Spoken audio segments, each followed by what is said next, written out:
To create a spoiler image on the Discord mobile app, whether you're using an iPhone or an Android phone, the process is straightforward and identical on both devices.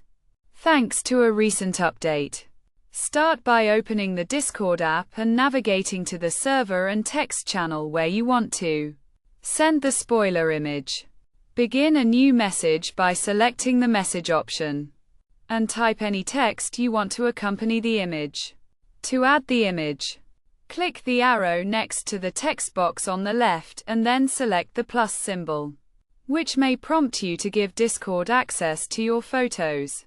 Once you've granted access, choose the photo you want to send as a spoiler.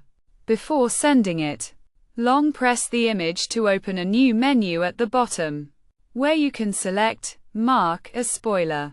This will blur out the image, and when you send the message, it will be flagged as a spoiler, requiring the recipient to click on it to view the image.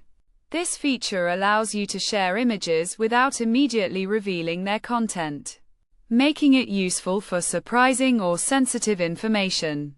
By following these simple steps, you can easily create and share spoiler images on the Discord mobile app.